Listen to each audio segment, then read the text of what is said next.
ইমামের পিছনে সূরা না পড়লে কি নামাজ হয় না? নামাজে সূরা ফাতিহা এবং তার সাথে অতিরিক্ত কোনো সূরা না পড়লে নামাজ পূর্ণ হয় না। কোনো নামাজ শুদ্ধ হতে হলে সূরা ফাতিহা পড়া আবশ্যক। সে সাথে সূরা ফাতিহার পর কোরআনের অন্য কোনো সূরার কিছু আয়াত পড়াও আবশ্যক। দেখতে পারেন সহিহ বুখারী হাদিস নং 756, সহিহ মুসলিম হাদিস নং 394। ব্যক্তি যখন মুক্তাদি হয় তখন কোনো কেরাতি সে পড়তে হয় না, কারণ ইমামের কেরাতি মুক্তাদির কেরাত। ইমাম সূরা ফাতিহার পর বাকি সূরা মিলালে যেমন মুক্তাদির পক্ষ থেকে হয়ে যায়, তেমনি সূরা ফাতিহা পড়লেও তা মুক্তাদির পক্ষ থেকে হয়ে যাবে। মুক্তাদির আলাদাভাবে সূরা ফাতিহাও পড়তে হবে না, সে সাথে অতিরিক্ত কোনো সূরা মিলাতেও হবে না, কারণ তেলাওয়াত করলে পিছনে চুপ থাকার নির্দেশ দিয়েছেন আল্লাহ রাব্বুল আলামিন। রব্বুল আলামিন কোরআন কারীমের মধ্যে বলেছেন, আউযু বিল্লাহি মিনাশ শাইতানির রাজীম, বিসমিল্লাহির রহমানির রহিম, ওয়া ইযা কুরিয়াল কুরআনু ফাসতামিউ লাহু ওয়া আনসিতু লাআল্লাকুম তুরহামুন।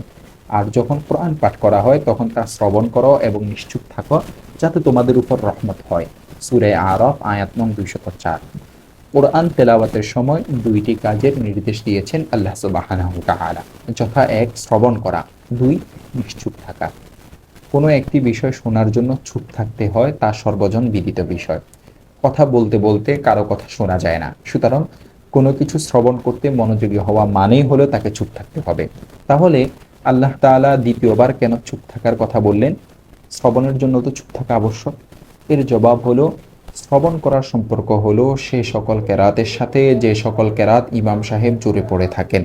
অর্থাৎ যে কেরাত শোনা যায় তা শোনো, আর যে কেরাত শোনা যায় না ইমাম আস্তে আস্তে পড়ে থাকেন, সেক্ষেত্রে মুসল্লি হলে চুপ থাকো। তাহলে আয়াতের শ্রবণ করা ও নিশ্চুপ থাকা উভয় বক্তব্যই যথার্থ, কোনোটি অতিরিক্ত বা অযথা আনা হয়নি। সূরা ফাতিহা ছাড়া নামাজ হয় না, যেমন খুতবা ছাড়া জুমা হয় না। খুতবা ছাড়া জুমা হয় না, তেমনি সূরা ফাতিহা ছাড়া নামাজ হয় না।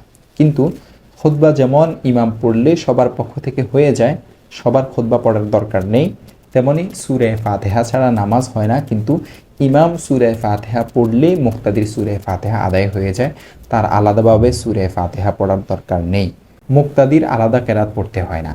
ইমামের কেরাত মানেই মুক্তাদির কেরাত। যেমন ইমামের নামাজ শুদ্ধ হওয়া মানেই মুক্তাদির নামাজ শুদ্ধ হওয়া, ইমামের নামাজ অশুদ্ধ হওয়া মানেই মুক্তাদির নামাজ অশুদ্ধ হওয়া।